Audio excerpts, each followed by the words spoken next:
Statistics say that around 7% of children struggle with social skills, making it hard for them to connect with peers, express themselves, or feel comfortable in group settings. That number might seem small to some, but if you're a parent of one of these children, you know that behind every percentage point lies a very real story, one filled with challenges, heartache, and quiet hope. It's more than just numbers. It's every single day feeling like a walk through an emotional minefield. When I first noticed it with my own child, it wasn't some grand, clear moment. It was small and subtle at first. Birthday parties where they would cling to me, unable to join in with the other children, or playground trips that ended up with them standing at the sidelines, eyes following the other kids with a mixture of longing and hesitation. I remember one time so vividly. It was a school field trip to a local science museum. All the kids were buzzing with excitement, voices ringing out, and laughter bouncing off the walls. But my child, they stood by me, eyes wide and anxious, hands tightly gripping my sleeve. The whole bus ride there, they sat quiet, eyes glued to the floor. "It's okay, you'll make friends," I kept saying, trying to ease the tension in their little shoulders. But I could see it. Their small hands clenched into fists, their breathing shallow. The weight of those words seemed to settle over both of us, but I still tried to reassure them, even if deep down I wasn't convinced myself. My heart broke 1,000 times over. Each time they looked longingly at kids laughing together. Each time they walked up to a group, standing just a few inches too far, saying nothing, hoping somehow they'd get noticed. But they never did. I watched as they became an invisible presence, a ghost hovering just out of reach, waiting for an invitation that never came. Parent-teacher conferences became painful. The teachers would say things like, "They're so smart, so creative, but they just don't seem to click with other kids." Those words, meant to console, only felt like gentle cuts, reminders of what they lacked, of what I felt I had failed to give them. And at night, lying next to them, they'd sometimes whisper, "Why don't I have friends, Mom? What's wrong with me?" I didn't know how to answer that, so I just hold them close, feeling their quiet sadness seep into me, wishing I had answers or a way to fix it. I tried everything. I signed them up for clubs, camps, sports teams, anything that promised social interaction. But it felt like every attempt was another reminder of their loneliness. Every soccer game, they'd stand a little away from the team huddle, clapping at the wrong moments, unsure of the rules of social play. And every birthday invitation that didn't come was like another piece of evidence piling up, proving that they were different. One time, I watched as they tried to join a game of tag at recess. They ran over, hesitant but eager, and just as they started to follow the group, the other kids scattered, laughing and running, unaware of the one child left standing there, hands open, wondering why they weren't a part of the fun. They looked back at me, confusion and hurt in their eyes, and I felt this raw ache grip my heart. It wasn't just hard on them. It wore me down too.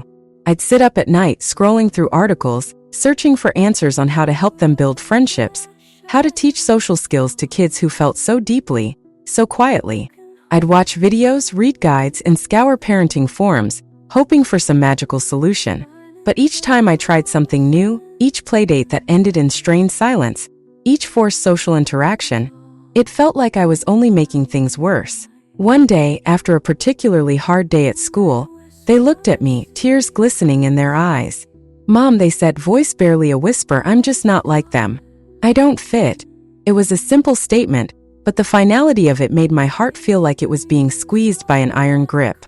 How could a child so young feel such deep isolation, such profound loneliness? In public, I'd plaster on a smile, trying to act like everything was okay, pretending like my child's social isolation wasn't tearing me apart inside.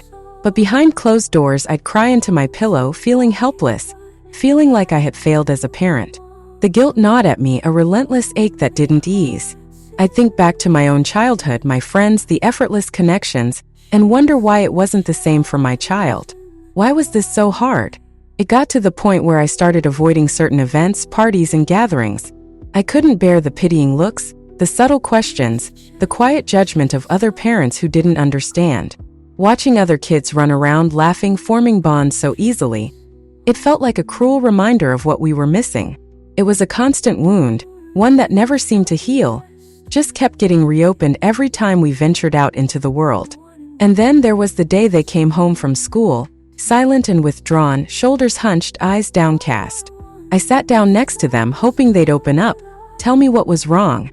After a long silence, they finally whispered, "They called me weird, Mom. They said I'm strange." My heart shattered in that moment, the pain in their voice a knife to my soul. How do you comfort a child who feels like an outsider, who feels like they don't belong? I wanted so desperately to tell them that it would get better, that they would find their place, find their people. But in that moment, all I could do was hold them, my own tears mingling with theirs, wishing more than anything that I could take their pain away. But I couldn't. All I could do was be there. Be a steady presence in a world that felt so lonely for them. Each day became a balancing act, a careful tiptoe around their fragile self-esteem, trying to encourage them without pushing too hard, trying to support them without overstepping. I found myself clinging to hope in small victories, a smile from a classmate, a laugh shared with a peer, tiny glimmers of connection that felt like rays of light in an otherwise dark, cloudy sky. But the journey was a constant struggle, a battle against invisible walls that kept them apart from the world around them. And as a parent, that was the hardest part. Knowing that no matter how much I loved them, no matter how fiercely I wanted to protect them, I couldn't shield them from the loneliness they felt.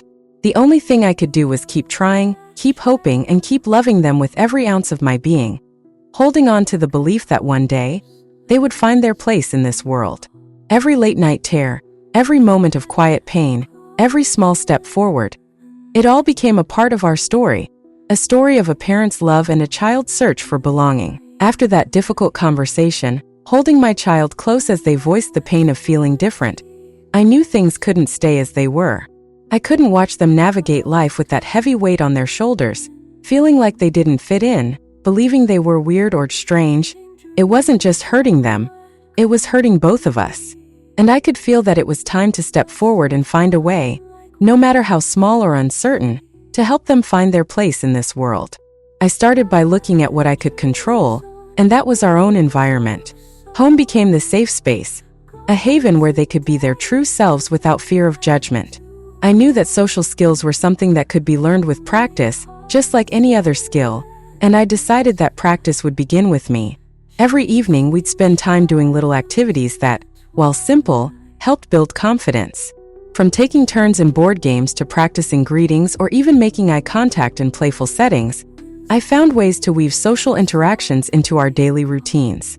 But as much as I wanted to shield them from discomfort, I knew I needed to gently nudge them beyond our living room. So I took a leap of faith and signed up for a family event in our community, a neighborhood picnic that was known for its relaxed, family-friendly atmosphere. It felt like a manageable starting point, a place where they could see other kids interacting, but without the overwhelming energy of a large crowd. We got there, blankets spread out, snacks at the ready. I didn't push them to run off and play, but I encouraged them to observe, to watch how the other kids interacted.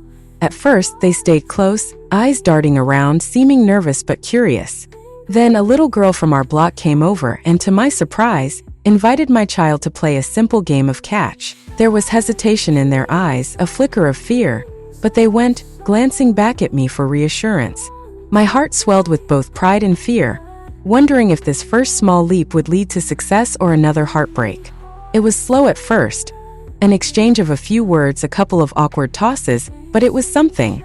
And as they laughed, a small sound but genuine, I felt the tiniest glimmer of hope.